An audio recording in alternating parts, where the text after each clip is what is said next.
This is the Mobile Tech Podcast, brought to you by worldpodcasts.com. Now here's your host, Tech Girl, Miriam Joie. Brought to you by Mint Mobile. Stay tuned for a special offer at the end of the show. Hi, and welcome to the Mobile Tech Podcast. I'm your host, Miriam Joie, and today is Friday, September 29th, 2023. And I've got the excellent and the lovely Matt Swider here, all the way from New Mexico, despite being in his hometown of New York. Well, not your hometown, right? But, yeah, close enough. Yeah, I'm 6 years there, so I consider myself a New Yorker these days. There you go. So, thanks for being on the show again, Matt. You have some iPhone stuff you want to talk about. I have some iPhone stuff I want to talk about. It's like the third week. But don't worry, folks. This is not going to be an iPhone podcast. We've done two of those now where it's primarily iPhone. I've got a bunch of other topics, some Chinese phones. We've got some Meta stuff to talk about. It's kind of exciting. So let's actually start with the iPhone because, we kind of want to get that out of the way. I think it's important, actually, because a lot of you have gotten your new iPhones right now. And you just published a story on your newsletter/website, The Shortcut, that tells folks that your belief is, and I think it's a valid one, is that we might have the makings of a handheld computer in our hands with the new 15 Pro and maybe the 15? What's your take on this? Yeah, the 15 Pro, they're building it as a gaming machine, and I feel like they do that every year. But this year, I'm actually buying into it and believing it because it almost has Nintendo Switch properties, which I think require three different, pillars. It needs professional games. It needs console quality games, and they're finally doing that. They're coming out with Resident Evil, which is a big, household name. People know what that is.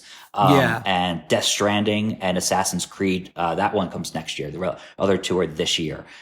So you have AAA titles, which is amazing. And that's really a new thing. You also have the ability to have this Backbone 1 controller, which I picked up. It's actually hard to find in everybody stock. talks about this. Like, I'm not a gamer, and I'm almost feeling like I need to hit Backbone up for a review unit because it's a game changer. Sorry, pardon the pun. That's a good pun. I like that. Yeah, it is. I'm glad you actually waited, though, because you need now the USB-C version of the handheld attachment. So it says only works with Android on it. So when I picked it up at Best Buy, I knew better, but that's the version you need because they still have the Lightning version on display. And it just has this ability to turn into like a PC gaming handheld, like the Steam Deck or even a Nintendo Switch. And you have that capability to play it on the big screen, which is the third pillar, in my opinion. You need like this ability to play it either on a big screen or in handheld mode. And then you have an even easier time in that I don't even need the controls, unlike a Nintendo Switch. I can just use the screen full time. So they thought of everything.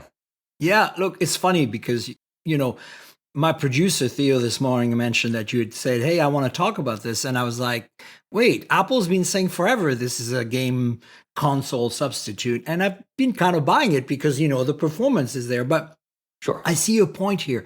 I think, I had a quick read through your newsletter this morning at the coffee. And I'm like, okay, this is, I see the point. And I think the point being here, the distinction is that we're, Nintendo Switch, but even beyond, we're like kind of, a Steam Deck kind of direction here with literally console level and possibly close to maybe PC level gaming on this thing. Yeah. So that's actually pretty amazing to me. Yeah. Yeah. They've done some crazy stuff with the Mac over the years in terms of their own chipsets. And I feel like the iPhone is getting to that level where, it can handle game. I feel like Apple can do gaming if it wants to. And something I wrote down in one of my articles was the fact that this is the best gaming news for Apple since Steve Jobs announced that Halo was coming to Mac. And then, of course, Microsoft bought Bungie, the developer. And and then all of a sudden there was an Xbox exclusive. So, Steve Jobs was at Macworld announcing the new Halo remember game. That. Do you? Okay, good. You and I have been doing this long enough that we both go like, yeah, I remember that. We're old. but also we forget because there's so many promises in the industry that aren't kept. This is your next website. Matt. Yeah. When your Yeah. empire grows beyond the billions of dollars, is like keep track of all the lies in the industry and hold people Yes. accountable. That's true. It may go over the megabyte limit because that's going to be a long list. Honestly, I think this is part of the industry. There's no way, like, there's so many moving parts. Like, I don't think we can be too mad. I think when it's egregious, when it's obviously like they're being, jerks about it, I think that's a different thing. I don't think Steve Jobs was trying to be a jerk about it this time. No, nope. That's true. Yeah, Microsoft really pulled the rug out from under them, but Yeah. that made the Xbox and gave Nintendo and Sony some competition. So it all worked out in the end. So here's a question for you. This is a question that's been twirling around the internet. What if Apple put the A17 Pro in an Apple TV and sold it for $299? Yeah, I think that would be a game changer right there. I know a lot of companies are. I love that pun. Yeah, I know, unintentional. I know a lot of companies are trying to put their, take everything and make it into the, have a cloud version, and you don't even need an expensive setup. So it's, done via server. But I just don't think the internet speeds are there yet. Yeah, right. So, let's see, because I feel like if it gets to a point where Apple does this and gets serious about it and developers go like, they get a taste of it with this iPhone, next year's iPhone. Maybe we see an Apple TV that can do this, and then some of the titles just work, right? Maybe with slightly small changes to the interface to, handle like a controller or like, whatever it might be. If we have that, then what is going to happen to Sony's PS6 and, to Nintendo's next Switch or to, Xbox, whatever it's going to be called next, right? Yeah. I feel like they're going with the cloud system. I don't know if the world is ready for that and internet speeds are ready for that. We saw what happened with Google Stadia.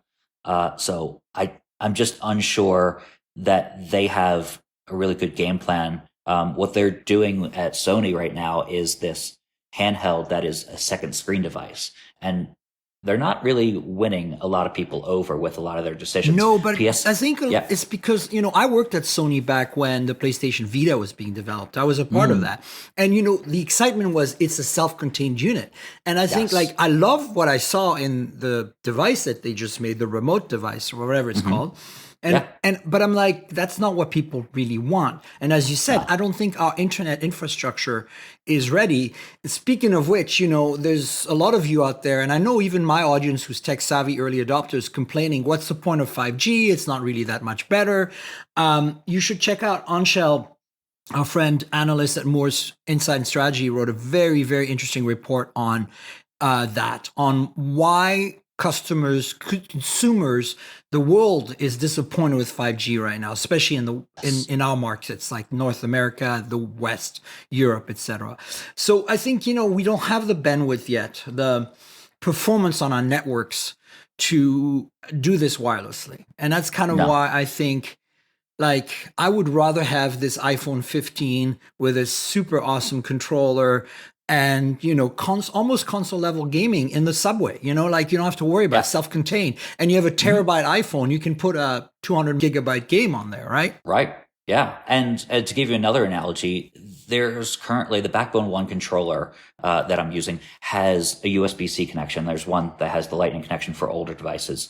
But there's Bluetooth controllers out there that do the same thing, but it's such a pain to try to connect them. And it's like, it's forward thinking, but it's a little bit too much. And going old school, whether you're doing a, connection through a controller, through a wired interface, or you are downloading a game, which is very old school compared to the cloud. Sometimes that just works, and they're trying to, advance the technology a little bit too quickly.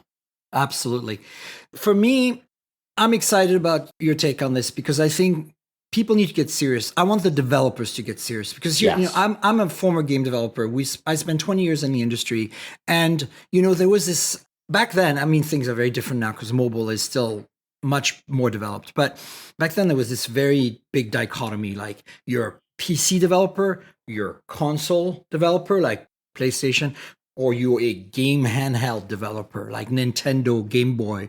And there was little crossover. One of the projects I worked on that was really one of those defining moments, I think, in the industry was we took Tony Hawk's Remix 2, Underground Remix 2, the skateboarding game, for PlayStation 2, and we ported it to PlayStation Portable.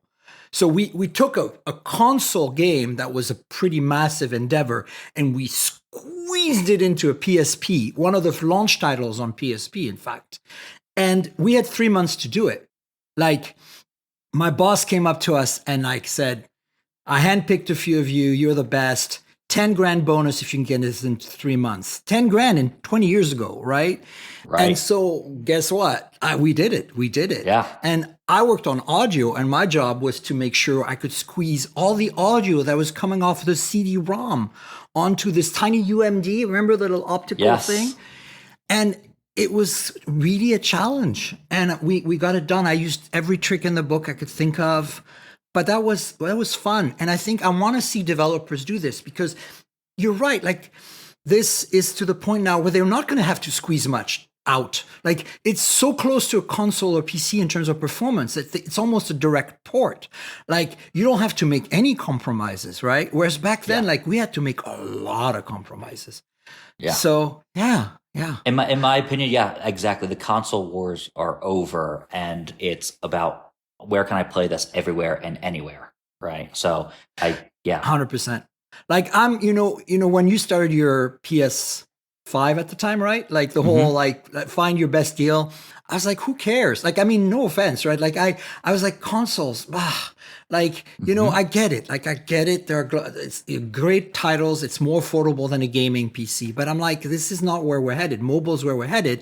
And now it's kind of coming back. Like, we're like, mobile's good enough now. And in that sense, I think you're right. The iPhone 15 we're going to see. I think we're going to see overall, I want to kind of pull back. I think the iPhone 15 is a pivotal iPhone. No matter how there's been pivotal iPhones. And I tell you what, I think a lot of people are like, you're nuts. And I'm like, no, think about it. There's a number of things here. The, Tetra Prism telephoto is for Apple a pivotal moment. Like, we have seen this for Android, but the fact that Apple has acknowledged it and made it is a thing. USB-C, come on. USB-C, I know it was forced upon them, but for that alone, like, hooray. What else? The A17 Pro. I think that chip, as we just talked about gaming, etc. And I think more importantly, we're at a stage where the iPhone 15 base is a step forward as well. Yes. I felt like the 14 last year was just like, okay. I mean, the 13 was no different. So, like, essentially. So this, though, is like you're getting a 14 Pro without the telephoto, basically, and USB-C. I mean, you can't complain. Anybody who's complaining about that, look, here's the thing that I always say. Pros are going to pro, right? Like, if you're an iPhone user and you have a Pro, you're not going to go back to a regular iPhone. You're just going to get another Pro, right? Because subsidies and stuff let you do that. If you are just the average person who doesn't really care and doesn't want to have all the features or whatever, like, why spend an extra $2 to $3 a month to get a Pro on your, wireless bill? Right. You can be perfectly happy. And this year, I think for your bang for your buck, it's a good upgrade. If you're on 11, 12, 13 even maybe, 15. Yeah. This says a lot about the smartphone industry and consumers' perception of it, because when I posted my review and I called the iPhone 15 Pro Max review Apple's best iPhone upgrade in years, and the immediate reaction on X or Twitter or whatever you want to call it now was that it looks exactly the same. And I just don't understand that mentality sometimes, because. But do you think that's the Android users? Because come on. I think it's frustrated iPhone users who are not ready to upgrade. And I've been there before where I couldn't afford certain N64 games. I'm like, GoldenEye is so stupid. I don't even like that game. It's all a pixely mess. And then I got some birthday money when I was a kid, and I was like, ooh, GoldenEye's the best game ever, and I was able to afford it. So I think that has something to do with it. Some people are not ready to upgrade, and they just disparage the thing. Oh, it looks like the last one. But I don't understand that mentality, and that, well, do you want the phone to look different every year? And if so, did they make a mistake last year to change it that quickly? Besides being a foldable phone, even people say that about the Samsung Fold phones, right? Like, oh, it looks Yeah, right. exactly We the same. say it because, Yeah.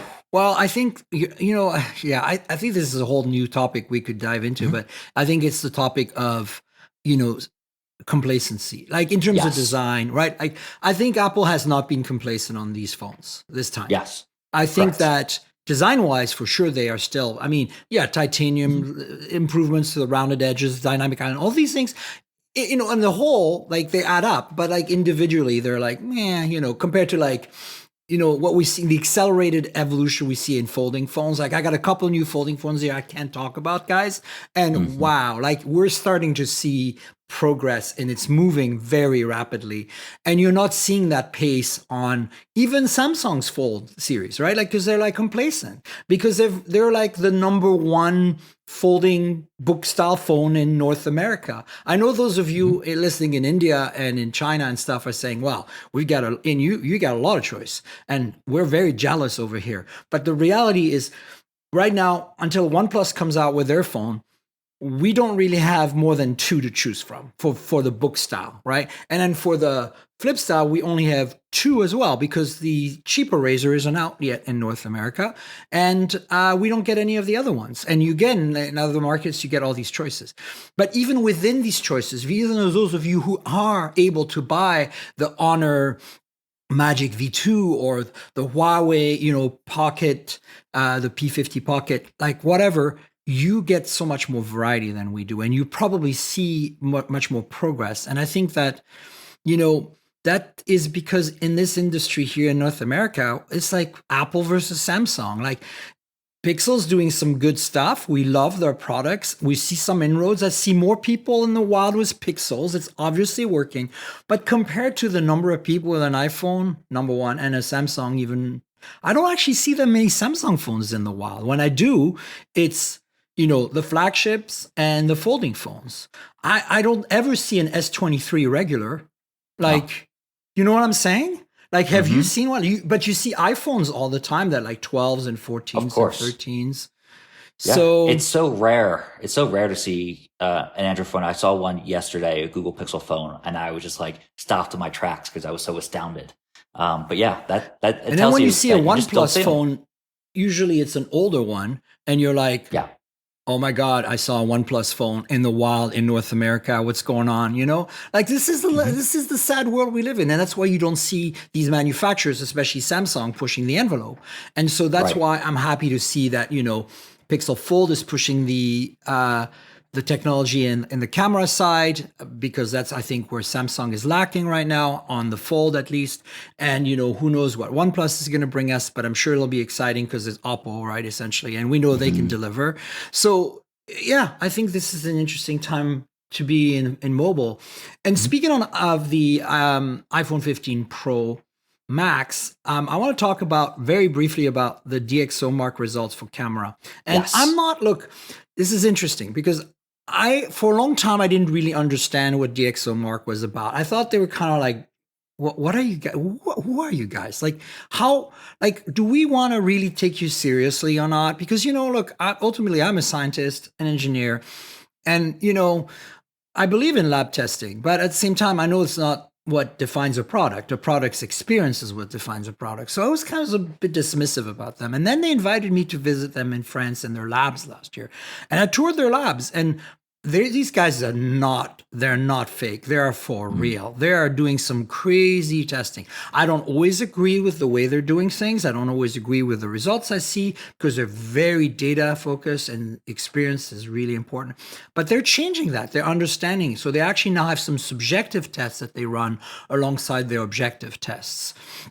And so they just published their results for the camera, for the imaging for the iPhone 15 Pro Max, and it ranks second, 2 points after the current dominant, which is the P60 Pro from Huawei. Yes, Huawei still makes, according to DxOMark, the best camera system on the planet. And this is not just a single camera they're testing. They're testing the zoom lens, the ultra wide, portraits, selfie camera. So this is an overall rating, and I'm impressed. I've been using the camera. It's not going to make me change away from my Pixel Fold or my Pixel 7 Pro or upcoming 8 Pro when I get one.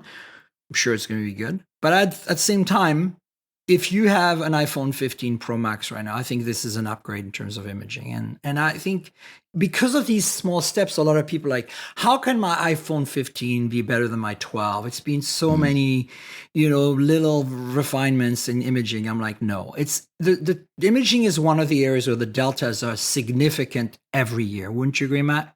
Yeah, I've been noticing that more so in the 15 Pro Max that I'm carrying around than any other phone in Apple's lineup. The jump year over year has been, because we're looking at the fine details. What Apple does is they strike the right balance. So Samsung tries to overprocess an image sometimes in an effort to clean up noise, and that becomes a problem. Google sometimes adds too much texture to make it more realistic or enhance it. Yeah, and that's what I like. Yeah, right. And it's become very subjective and a matter of preference. But what's interesting is, they're fixing photos in such a way to please the eye, but it really depends on their audience. And Apple kind of gives this like almost Goldilocks type of status. They just cut it down the middle, and they give you a very realistic looking picture that you can fine tune that to the Samsung style or Google style if you want in Lightroom or a different program. But I find that now the 5x zoom is really just great. I took it to Yankee Stadium for a test to do. I got the worst seats in Yankee Stadium and tried to zoom in on home plate. Purpose. So it was fun. Yes. So, and there were cheap tickets. So I was like, all right, this is a great idea. So, so I have a fuller article coming on the shortcut for that specific. I've taken around New Mexico. I've taken 3 cameras with me just to do that comparison, kind of like DxOMark does. But I'm finding the same results. The iPhone it's is head and shoulders significant. above. As somebody who's tried all the iPhones, folks, this is the first one, especially because I have USB-C now. First one makes me go like, okay, I could live with this. I'm good now. There's still some issues. Like, here's a good one. I want to throw it out there. Anybody want to comment on the various social channels and tell me, and maybe Matt, you have an answer. I accidentally shot some of my photos in high efficiency mode, the HEIC codec instead of JPEG. Is there a way to switch them to JPEG on device? Like, because, on an Android phone, I would just pull them into my Mac, load them up, export them as JPEGs at like 85% quality, put them back on the camera roll of my Android phone by copying them back to the phone and delete the high efficiency ones. On the iPhone, I can pull them back. I can transform them into JPEGs, but how do I, make them appear physically in the camera roll, not in photos? Like, I can do that, but like physically back in my camera roll. And I don't know how to do that. I don't think there is a way to do that. On Android, there's so many more options to do those fine-tuning, little tinkering, configurations. And Apple just it's a use it this way because that's their high efficiency mode that they have, and it's that way or the highway. But just to go on your kind of we talked about the pros. The biggest con I have is that I take a lot of selfies. The selfie timer on the iPhone is utterly broken. It is 2 menus. Really? It's 2 menus and 1 swipe and 2 taps deep to get it. And if you've ever tried to, someone came up to me at the Apple line and I had helped them get a PS5 at one time. And they wanted to take a picture with me. But you're in that moment where you have to tap a little stupid triangle at the top to flip it has said photo, video, cinematic, etc., time lapse. To flip that to the various options, which include the timer. But the timer nowadays is to the right, so it's not even present. So you have to find that, and it looks like the white balance setting. So I accidentally hit that all the time because that's a plus and a minus in a circle, and I always hit that. So then I have to back out of that, and then I have to go to the timer button, and I hit the timer, and then hit 10 or 3 or 10 seconds, and then hold up the phone. And on Samsung's devices, I just hold up the phone, and I put my hand in the air, and I make the fist, and it automatically takes a picture. Yeah. Right. And it just, yes, you can take a picture with the iPhone with a volume press button, or now they have the new action button. But I want to hold my phone at like the corner, right, and hold it out. Yeah, I know for sure. Yeah, and like I don't have that mentality. Like that. Yeah. Yeah. So if you have a significant other who's not into tech, and I've had that over the years, and you're trying to play with your phone just to take a stupid selfie, and yeah, it's such a nightmare. And Apple needs to fix that because they need to talk to some teens out there who take a lot of selfies because it's a frustration that I feel like a lot of people share. Great. Yeah, I agree. Okay, let's switch to some US kind of centric news really quick. Let's talk about Meta Quest 3. I'm kind of meh on this. Look, I'm not against, like, it's progress. It's moving forward with VR. Meta's working really hard on this. I can tell it's, in that sense, kudos to them. But this is a more of a meta question for you, not Meta, the company, but Meta, the, more philosophical question. I don't get it. Like, I don't understand people who are every day putting on a pair of VR goggles and exercising for an hour. Like, I understand that they're exercising. They are delighted, apparently, by the experience. They love it. But I cannot get past you're going to get sweaty in a headset. And also, I wear glasses, and there's never a headset that fits me properly with my glasses, where I don't fog up, where it's not uncomfortable, where, and I've tried them all. And every time I'm like willing to try them, I'm like, okay, let's give this a chance. And oh, yeah, it's much lighter. Oh, yeah, it's much better. Oh, the quality is much higher. I'm still fogged up. I'm still have to remove my glasses and do some sort of lens adjustment or whatever. I don't think VR is ready for prime time. I'm not sure it will ever be. I think AR is the future. Your beautiful glasses, my beautiful glasses, able to display something on top of our world. And now we're exercising or playing a game and we're perfectly happy. And until we get that, like, I'm not even sure Apple's doing the right thing with their VR headset or AR or whatever you want to call it, right? Vision Pro. Like, I am very skeptical because, look, I'm old. In the 80s, when I was a kid, we were seeing VR headset with like cathode ray tubes that made you look like the alien creature in Aliens, but they existed. People were doing this already, and it's never come to fruition.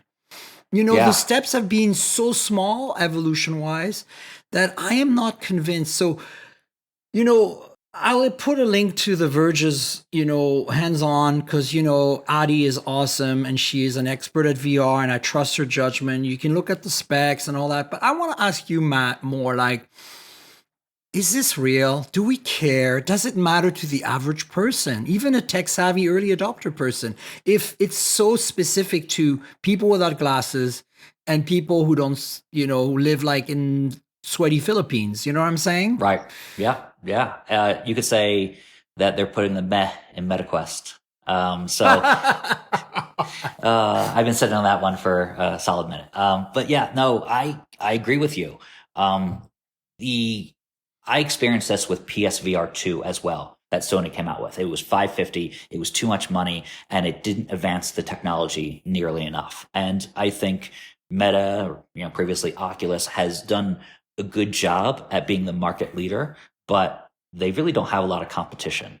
And they are, like you said, it's iterative. It's neat. There's the pass-through technology that does a little bit of AR, but it's not as, it hasn't been as well received in that early demo as the Apple Vision Pro. But the Apple Vision Pro is $3,500. So I don't think the technology is there yet. It's another case of, it's like someone trying to come out with an EV, and they're just transitioning from the horse and buggy to the first Model T. Well, in fact, that's what happened. Most of our cars in the early days were electric, but they had a range of 10 miles because the batteries back then were like ridiculously poor, right? And so somebody found dino juice one day, made it go boom in an engine, and we're like, this is 100 times better. Like, let's go with this. And here we are. Now we have the technology and it's moving back, right? Like, I get it.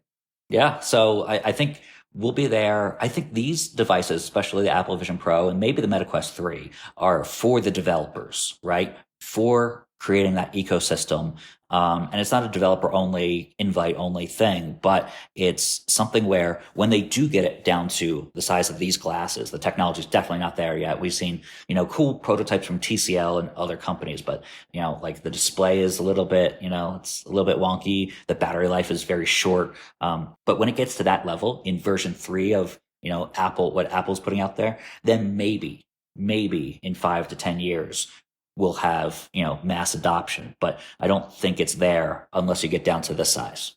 Yeah, and look, we need to go through these steps, but I don't understand why these companies are putting these products out as consumer products. Like, Yes. just give them to developers. Don't even sell them. Just give them. That's going to accelerate the stuff, and keep researching it. Fund it through, advertising for Meta, iPhones for Apple. The stuff that is your bread and butter. Like, why even bother to sell this stuff? I know you have a kind of a cult audience with Apple. Like, no offense to Apple users. I'm a Mac user. I love my Mac. I'm a cult Mac person for sure.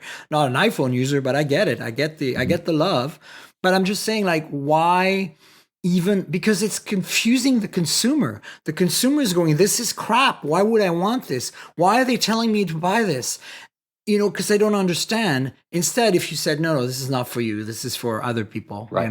The people who are working on this technology. 10 years from now, this will be for you. Like, I think that would make more sense. That'd be honest. That'd be the way to go. I don't know. I think Google Glass went through the same thing, where it was so expensive and it wasn't ready. And there were a lot of people who were turned off by that, and it created some, a bad mentality around the wearing of that device. Yeah, and we have a precedent with Google Glass. There you go. Mm-hmm. Whereas smartwatches are a perfectly valid thing. Personal audio is a perfectly valid thing that we've developed over time. In fact, I want to see more AI built into our personal audio. And I'm not just talking about the new features on the new AirPods that let you adjust the level of noise canceling automatically with your environment. That's good. I want to literally be able to talk to myself and say, like, hey, I need to set an appointment for this. Hey, can you respond to that email I just read on my screen?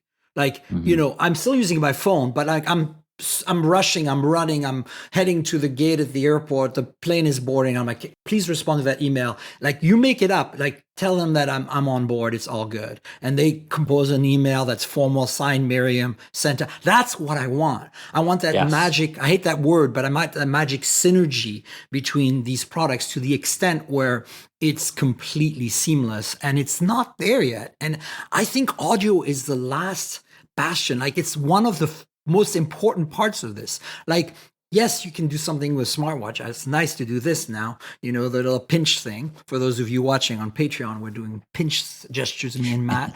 But it's like, it's a whole different thing when you're just talking, and audio processing has gotten so good. AI can remove background noise now so well that you could be this in the loudest environment and talk to yourself with earbuds in your ears, and it would totally understand what you're saying and do it. So, whether the computer is on the earbud or on the watch that's connected to it or the phone, it doesn't matter. I don't care. I'm going to always have a phone with me because, sometimes it's old fashioned. You pull out your phone, you type away, right? Like, because it's habit. So that's kind of, I think, what we need more. Like, I wish Apple and Samsung and Google invested more in those areas. Yeah. I went to the Microsoft event a week ago where they unveiled Copilot, and it was good on the demo on stage. Maybe not as good when it took a while longer. Like your scenario of, you're about to get on a plane and say, respond to that email. It wouldn't happen as seamlessly as they present it on stage. It's very cool. It's very good, but it's still, all this technology is in its infancy. Yeah, let's quickly touch on Surface stuff, because last week it hadn't happened yet when I did the podcast, and then we couldn't talk about it. So we got a few new devices. It's very evolutionary, right? What are the devices we got? Yeah, it's the Surface Laptop 3, and there is a new Go for business, but there's the Laptop Go 3. I feel like they, and like the entire industry, responded that these are kind of iterative and they're pulling back on hardware. Panos is not there anymore. Which is why probably Panos left. Yeah. Yes. Is there also was there a Surface Laptop Studio 2 as well, I think? Yeah. So that's the other one. The Studio 2 was interesting in that it was a little bit thicker, which is the opposite of what you expect. But they want to beat the MacBook Pro handily, and they do according to their stats. Right? I haven't gotten the device in yet, right? But it, AMD. And it, I forget which, but it's like the MacBook just pulls ahead. It MacBook Pro pulls obliterates ahead. this. I know. Right. It's there's no contest here.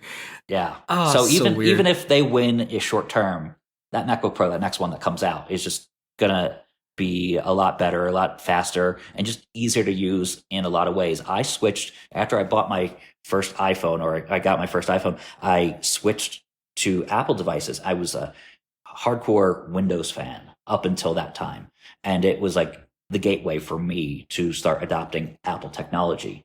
Back in 2000, I want to say 2009, and I started really seeing what Apple does best is they create the hardware and the software, and they talk to each other really well. And that just wasn't happening at that time because Windows Vista was out. And I feel like they just really haven't escaped that. They've gotten better at Microsoft, but they haven't escaped that pitfall. I'm a little worried with Panos having left that the kind of push for the hardware, which I think this is one of the things that made Surface so exciting to me, was it's Microsoft trying to be Apple. No offense to Microsoft. Copying sometimes is the best form of flattery, as Steve Jobs say, right? Like, look, PC makers, I love my Asus devices. I love some of my Dell and some of my HP devices, but they're never quite as refined and polished as what Apple does. And I know I'm going to get a lot of criticism for that, but this is like, folks, when you've covered tech as long as me and Matt, there are realities in tech, and Apple knows how to design and build devices. I'm talking hardware. Never mind the integration, the ecosystem, the software. You look at that hardware, and it is so polished. And Surface was the first time I ever saw a PC maker come close or even match. And yes, there's been a few exceptional Asus and Dell and HP machines that are like that. Like, I'm thinking laptops, the Ultra books, if you like, if that term is still even used, because that was invented because of Apple's MacBook Air, the original. And that was the response of the PC industry. But I think, like, overall, Surface brought so much innovation, so much good stuff hardware-wise, and I'm worried we're going to lose that with Panos being gone. And of course, if that's the direction Microsoft doesn't want to go into anymore, of course he would go. Like, why? I mean, he's the guy who was pushing the Duo and the other weird tablet foldy things. Right? Yeah, and their hardware. They don't have a VR headset. One thing they did announce that was kind of exciting is the Meta Quest 3. They're coming out with Xbox Cloud on Meta Quest 3, meaning Xbox titles are going to be there. So they're almost piggybacking off of someone else's hardware, which could be good because we need more rivalries. Sony has its thing. Apple is going to have its thing. So, like, Microsoft finally has a headset, but it's not their own. And I just don't know what they're doing with hardware. The HoloLens is no longer a thing. They came out with the HoloLens 2 and just didn't really support that as much as you would expect. Yeah, absolutely. All right, so let's go through some news items rapid fire here. First of all, let's talk about, again, finish off the US-centric and Western-centric news items. GSM Arena, got a links in the show notes. They're my news source. They cover everything, which is really great. If I want to catch up and check them out, they're also a good database of phones. But the S23 Fan Edition, which has been rumored forever and leaked forever, we've covered it a few times.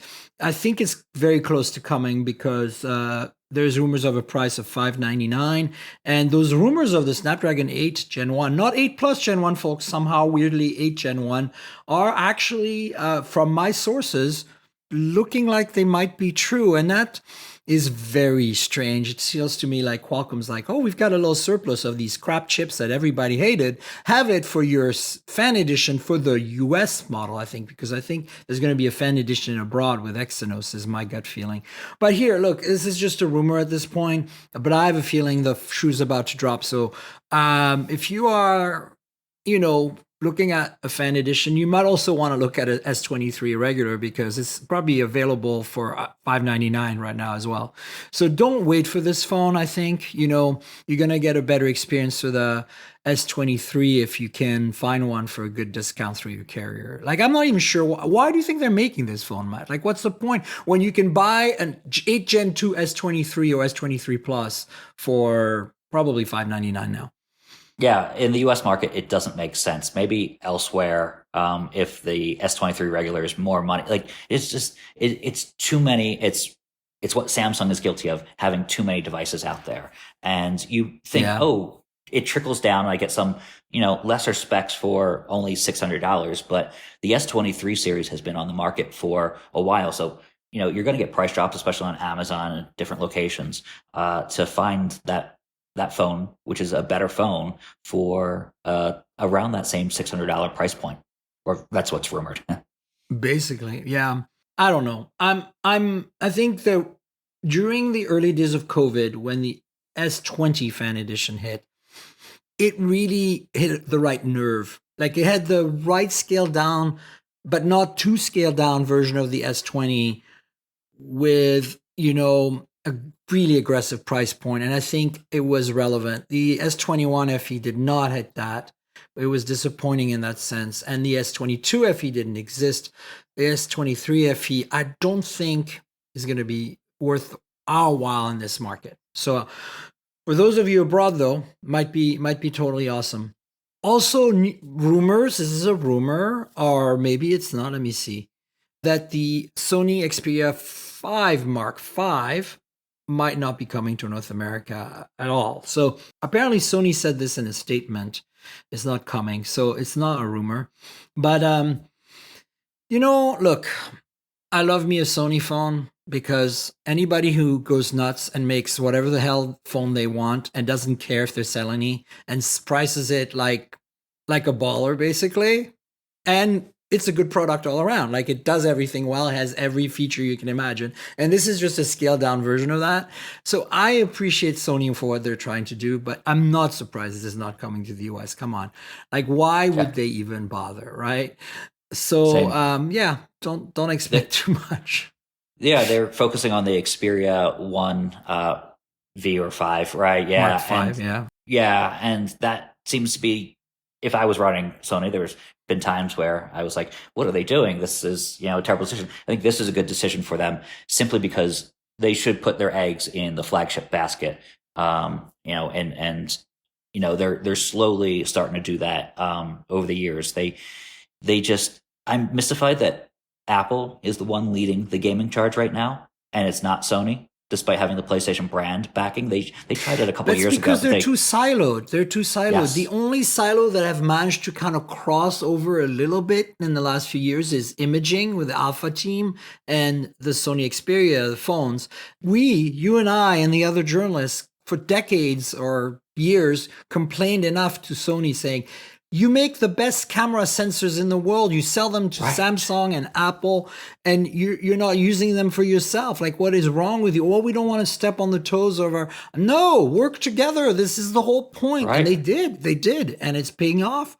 So I think there's a lot of politics here. This is Japan. It's a different world. And they're very... I think probably this PlayStation division is very protective. I bet you the Xperia folks want it. But anyway, let's talk about some phones that are not available in North America, but are available globally. A few new phones on a global market. That means that, you can buy them, import them. They'll probably work on T-Mobile.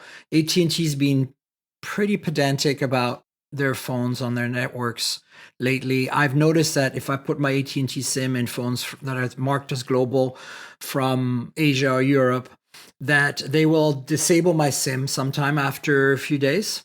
And I can call them back and say, hey, what's going on? Enable my SIM again. But I need to give them an IMEI of a supported device. So I just give them like a Pixel or an iPhone or a Samsung phone that's sold in North America, and they're back in business. And within seconds, my SIM works again. But again, days later, if it's in that same phone. So if you're an AT&T customer, and this is a new thing, that's why I'm mentioning it's like a PSA for you guys, right? If you're an AT&T customer and you are like me into global phones, weird phones you can't buy officially in North America, and you want to bring them here, switch to T-Mobile, because they're gonna leave you alone. The other problem with AT&T is if your phone doesn't have voice over LTE, that phone that you put your SIM in, you won't get phone calls. So bad. And I think that's why they're disabling the SIM. That's what they told me. They said the phones you put your SIM in don't have VoFTE. You can't make phone calls. We don't want you to be in trouble with 911 and whatever. So I think for them, it's a legality thing. I don't know. It's really weird to me because you can dial 911 with the phone without a SIM. So what the hell? Right? I don't know. Anyway, so where I'm getting to here is if you're on Verizon or AT&T, forget it. Verizon never really supports these phones properly, but if you're on T-Mobile, these phones might be appealing to. So the first set we have that launched are the Xiaomi 13T and 13T Pro. These are like Xiaomi, I don't know if you know this, Matt, but every year Xiaomi comes out with their flagships in the beginning of the year. And then halfway through the year, they kind of do the OnePlus thing where, what your OnePlus used to do, which is like come with a like affordable flagship. Like they shrink the specs a bit and price it a lot lower. That used to be like the 9T and the 10T and all the T series before that, right? And that's kind of what this is. And it's also called T, kind of funnily. But every year you get this flagship almost experience for a much lower price. And these bring the Leica camera systems from the proper flagships, if you want to call them that, from Xiaomi down to an affordable price. They don't have the 1-inch sensors, though. That's what the big thing we thought. We knew these phones were coming because it's inevitable because they do it every year. But like, were they going to get the 1-inch Leica sensor? And they did not. But they look really good. I've got both of them. I'm probably just going to play with the 13T Pro because the differences between them are minor. They're identical except for one has a Dimensity 9200 Plus, which is, MediaTek's like 8 Gen 2 equivalent. And then the other one is an 8200, which would be like a 7 Plus Gen 2, whatever the latest 7 series from Qualcomm is. So basically, the only other thing apart from that is battery charging speeds. So same battery size, 67 watt versus 120 watt. So, no wireless charging, plastic frame. Basically, everything you're familiar with the T series from Xiaomi, if you used them before, the corners they cut are the same. The plastic frame, lack of wireless charging are pretty much on point. But the camera systems, I haven't had a chance to use it very much yet, but I think it's going to be pretty good. If you're looking for the Leica experience at a lower price point and you're a Xiaomi fan, these are the ones. Otherwise, I'm not sure, I wouldn't go out of my way to buy these phones for some reason. It's kind of more like it's kind of like the fan edition. I think it's for the people who are like, I want a Xiaomi phones. I want the Leica. I can't afford it because I live in India or whatever. The 1-inch sensors are too expensive. They're really fancy flagships. And this is much more my thing. So, yeah. The switch from Qualcomm, they used Qualcomm in the 12T Pro. So that's the thing. Yeah, I'm glad you bring it up because that's the thing that's really interesting. In the past, these have always been not really detuned on the... Well, I don't know if detuned is the right word for Qualcomm to MediaTek because they're pretty good MediaTek now. So I think it's more like it's interesting that they didn't stay with Qualcomm for these, as you pointed out. Yeah. It MediaTek was kind of like a MediaTek chip and a phone. It was kind of like the death of that phone. Now MediaTek has kind of grown up to be actual, viable competition. And the 9200 Plus is that's a very interesting change. The other thing I'm interested in is you mentioned the 120 watt hypercharge. That is something I'm very jealous of because we're hardly getting 45 watts out of Samsung phones. Some phones have it, some do not. And the S23 has it, but the Ultra has it, but I don't think it was in the foldable this year. And the fact that we're just reaching for 45 watts and Apple has 20 I know, watts. right? It's like other people are on to 120 watts. So that really interests me in this phone. And here's the thing, here's the kicker. The 120 watt charging on the T series Pro model has been there since the 11T Pro. Yeah. And so it's like 2 years now for this series. Yeah. And some of the phones in China come with a charger, which is just astounding. Most of them. I actually think pretty much all of them these days, which is amazing. Yeah. The next one I think is interesting is Techno. So Techno, is a brand that kind of a sister brand is Infinix. They're mostly available and popular, in the African market, India, Middle East, South America, and they're very big there. And they're big, it's like, think OnePlus back in the day, value, great specs, bang for your buck. Now, the software, it still needs a bit of love most of the time, but I've been playing with these phones for 2, 3 years now, on and off, the Techno and Infinix. And honestly, sometimes I'm very impressed. Sometimes the cameras are really great. Sometimes the software is fine. Sometimes, they have the right combo of things. Sometimes they make like flagship-ish phones that cost $500 and stuff. And lately, Techno has been on a bit of a folding rampage with the Phantom V Fold that came out MWC, and now a flip phone, Phantom V Flip. We knew this was coming. I mentioned it on the podcast a few times in the past, if you guys are paying attention. But this is out. This is available now. It's a real thing. And it looks pretty nice. It's got a round display in the middle. What's your take on that one? That is super unique. Like I love the fact that these flip phones are very design focused, and this is a unique fashionable trend. So it's like very fashion forward. That 1.32-inch external display. I think the future is having display entirely on the front, but I like for sure that they're literally cutting corners in a way to have something very unique. So I love the that. puns in this show today. We're doing it. Yeah, I'll give you a fun fact. I own the Fold, their Phantom V Fold, and do you were talking about how Sony makes the camera for other people. Do you know who makes the screen for the Techno phones? No. It is a company by the name of TCL. So they're sourcing TCL screens. TCL, wow, right. Right, and you would think that TCL would come out with this foldable phone, but Techno is so big in certain markets that TCL would just struggle to compete in. That it's a more viable option. That's my guess. That's my analysis of it. That they're doing it because it's harder for TCL to break ground in that option. So they'll make more money by selling it to Techno and providing the supply of screens. Yeah. And so if you look at the specs here, overall everything's pretty solid. There's like metal frame, like vegan leather, all kinds of good stuff. No OIS on the main sensor, so this is where you see they're cutting corners. You get a Dimensity 8050, which is a mid-range or upper mid-range chip. So not a bad chip. It's like a 700 series from Qualcomm. And, it's pretty respectable. 120 hertz display, AMOLED, of course, all that good stuff. So I think, for those of you in that market, and again, like 45 watt charging, boom, like that's the thing. Like in the rest of the world, this is just a thing. You don't get 20 watt charging on your $1,500 phone, whatever, yep. Right? It's true. Anyway, so this is a thing now. The next thing that I think was interesting this week was NIO. So NIO makes cars in China, and it's a Chinese electric car manufacturer. Kind of like NIO and XPeng are new companies in China that are basically EV only companies. Think of kind of like Tesla.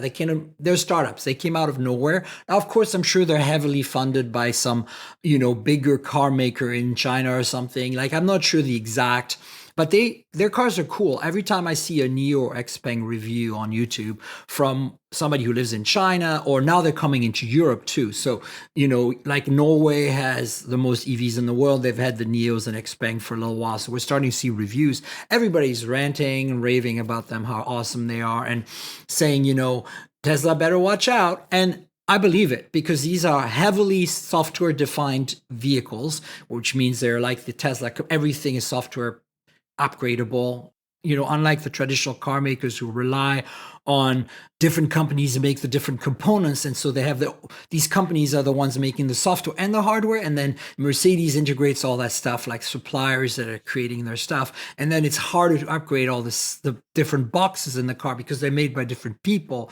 So, the traditional car makers are kind of like struggling to kind of make this, what's called a software defined vehicle, a vehicle that has a single operating system and a single, basically software stack that runs all on every piece of hardware. That's how during COVID, Tesla was able to change chipsets on some of their modules because there was a supply issue, because they own the software. So they just reprogram the same functionality on a different box, basically, and put a different box in the car.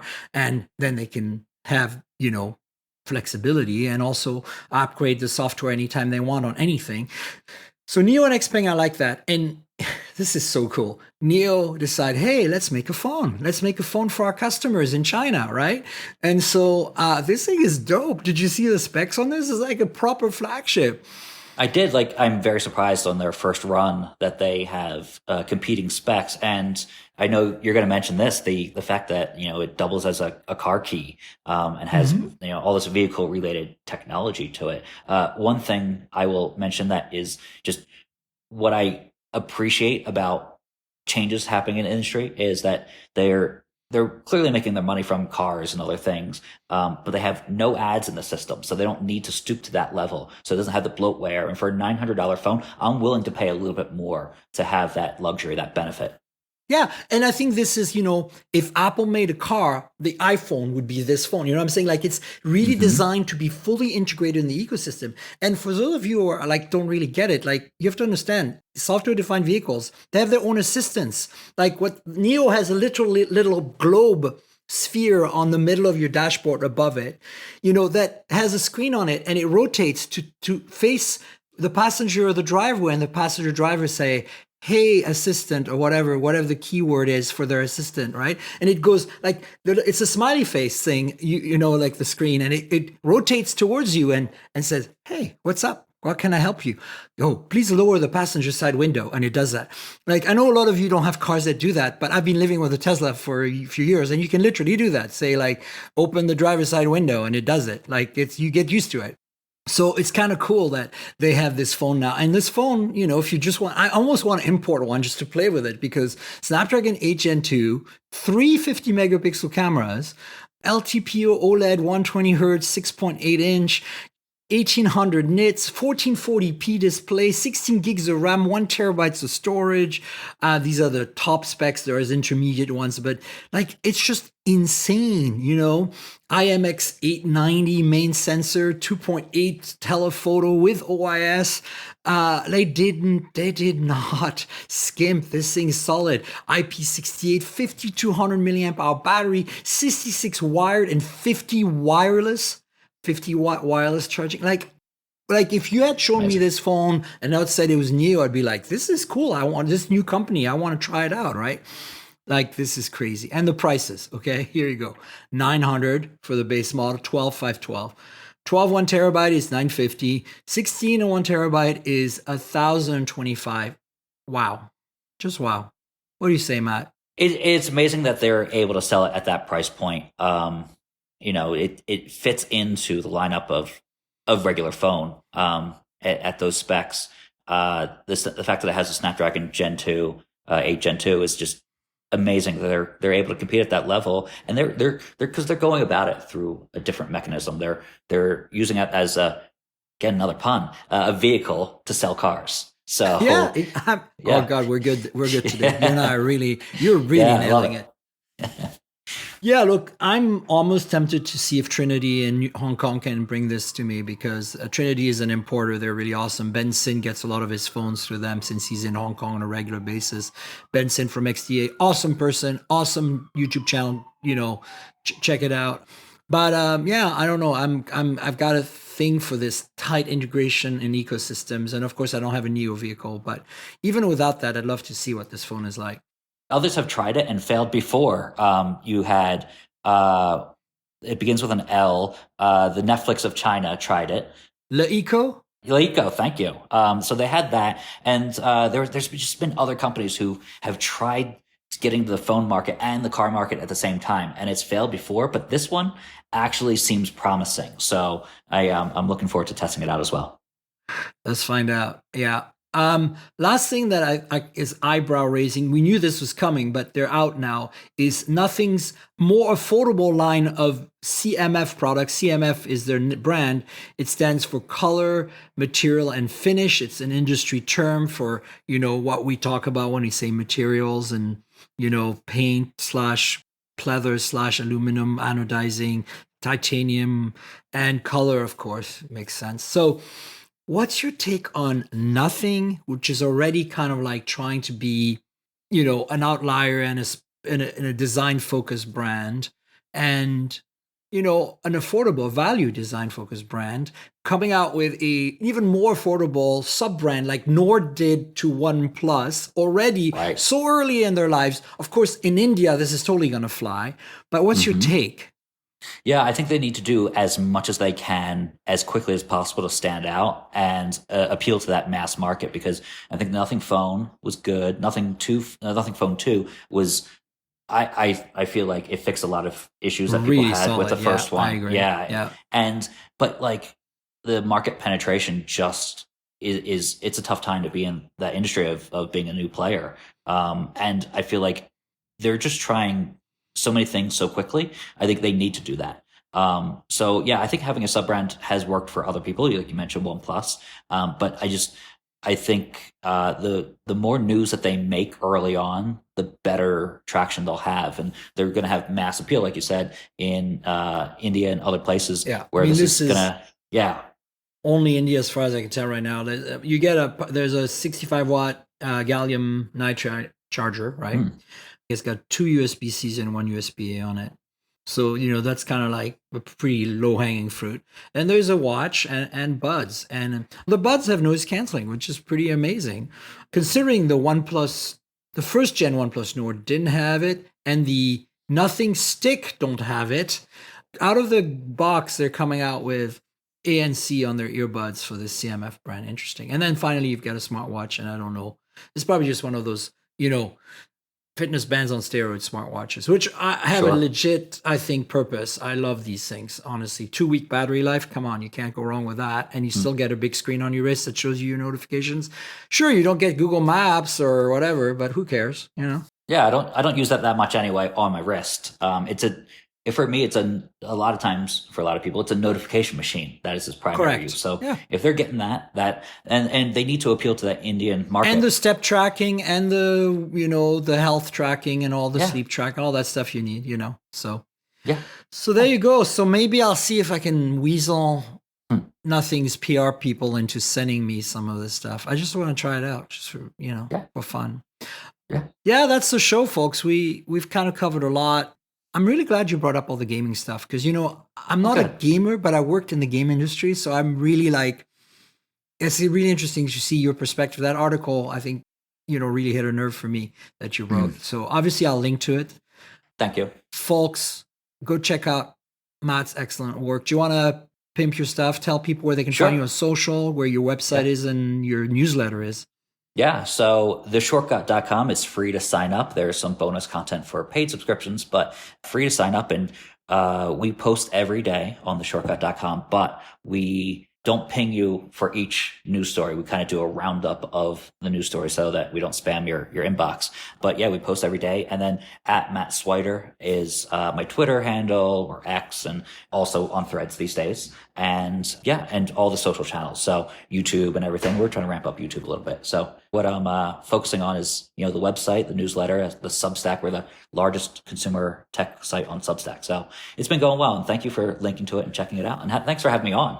It's always fun. Yeah, and also tons of good deals. If you guys want to buy anything, you want to get a good deal, go to Matt's website, check it out, because you get good deals on everything all the time. And, for me, like the newsletter is one of my sources of news every day. Like I love that somebody that I know and trust, I can get sometimes fills in for some stuff that I haven't found yet, like this morning's article on the gaming was really cool on the iPhone 15. So thank you. You know where to find me, folks. I'm at Tinkerl, TNKGRL, on all the social, X/Twitter, of course, on Instagram and on Blue Sky and on Threads. And, just Instagram is where you'll find pretty pictures of phones and cars and travel and food. I don't do reels much. I'm really still about the pictures on Insta, so go there and check that out. And then, of course, Twitter is, still a place, for better or for worse, where a lot of you interact. And I get that. So I'll stick around as long as I can. It's getting harder, though. So, who knows? Find me on Threads. Maybe that's where we're going next. And then the podcast lives at mobiletechpodcast.com. We're on all the big platforms, Google Podcasts, at least for a little while longer. Apple Podcasts, Pocket Cast, Spotify, and we are on YouTube as well, youtube.com/Mobile Tech Podcast. So please subscribe to the podcast, the podcast audio part, and then to the YouTube channel. The YouTube, you know how it works. Like, subscribe, tell your friends, click the bell, comment about the podcast on the videos even. I do mostly hands-on, some, unboxing, some reviews, that kind of stuff.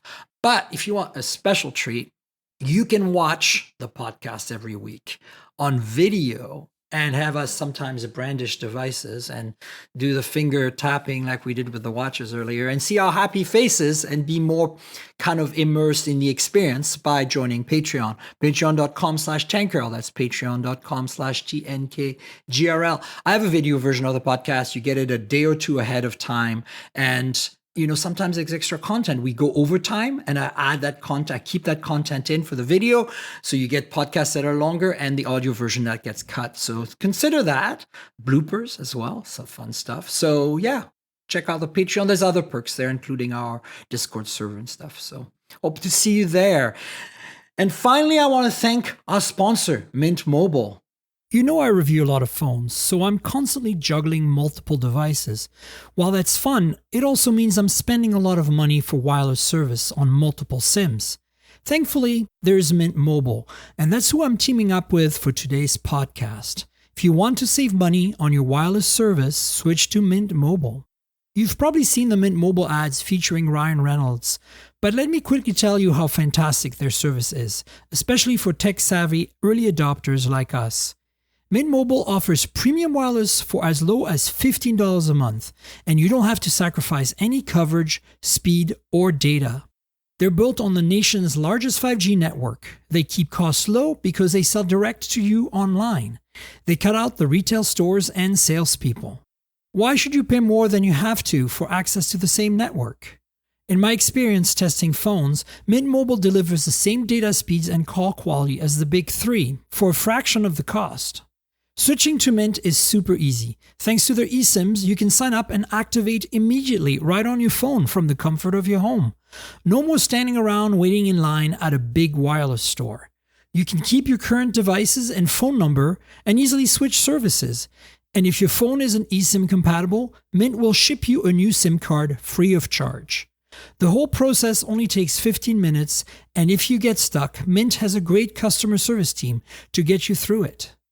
All Mint Mobile plans include unlimited nationwide talk and text, plus lightning-fast 5G and free mobile hotspot. Mint will show you how much data you use each month and recommend plans that save you money. Mint also offers a modern family plan that lets you set up a super affordable family plan with as little as 2 lines. Use my link, mintmobile.com/mobiletech, to get premium wireless starting at $15 a month. Stop paying more than you need on your wireless bill and start saving big with Mint Mobile. And I want to thank you, Matt, for being my guest yet again on the show. Thanks for coming by. Thanks for having me on again. It's always a pleasure. And I love just talking tech. So, there's no one better to talk to than you for this stuff. And thanks for joining me from all the way back in New Mexico. Lovely place. I'm glad we'll have you on the show at some point in the future. And folks, we'll have a show next week, so please stay tuned for that. And until then, cheers, everybody. This has been the Mobile Tech Podcast with Tank Girl, proudly presented by worldpodcasts.com. You can visit us online at mobiletechpodcast.com.